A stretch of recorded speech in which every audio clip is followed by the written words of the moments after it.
Idukki Chemmannar gap റോഡിലുണ്ടായ വാഹനാപകടത്തിൽ ഒരു മരണം. കർണാടക സ്വദേശി ജീവൻ ഗൌഡയാണ് മരിച്ചത്. ഇന്നലെ രാത്രിയാണ് വിനോദസഞ്ചാരികളുമായി എത്തിയ ട്രാവലർ റോഡരികിൽ വീട്ടിലേക്ക് ഇടിച്ചു കയറിയത്. വീട്ടിലുണ്ടായിരുന്നവർ തലനാരിഴയ്ക്ക് രക്ഷപ്പെട്ടു. മൂന്നാർ സന്ദർശനത്തിന് ശേഷം ചെമ്മണ്ണാർ ഗ്യാപ്പ് റോഡ് വഴി മടങ്ങവേ ഇന്നലെ രാത്രി 9 മണിക്കായിരുന്നു അപകടം. കർണാടകയിൽ നിന്നുള്ള വിനോദസഞ്ചാരികളുടെ വാഹനം നിയന്ത്രണം നഷ്ടപ്പെട്ട് സമീപത്തെ വീട്ടിലേക്ക് ഇടിച്ചു കയറുകയായിരുന്നു. കുട്ടികൾ ഉൾപ്പെടെ 12 പേരാണ് വാഹനത്തിലുണ്ടായിരുന്നത്. നാട്ടുകാരുടെ നേതൃത്വത്തിൽ പരിക്കേറ്റവരെ സമീപത്തെ ആശുപത്രിയിൽ എത്തിച്ച് പ്രാഥമിക ചികിത്സ നൽകിയ ശേഷം ആലുവയിലെ സ്വകാര്യ ആശുപത്രിയിലേക്ക് മാറ്റി.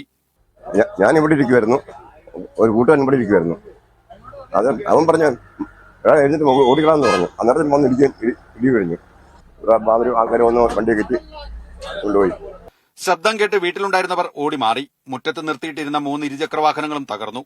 കുത്തനെയുള്ള ഇറക്കവും കൊടുംവളവുകളും നിറഞ്ഞ റോഡിൽ വാഹനങ്ങൾ അപകടത്തിൽപ്പെടുന്നത് നിത്യസംഭവമാണ്. മീഡിയ 1 ഇടുക്കി.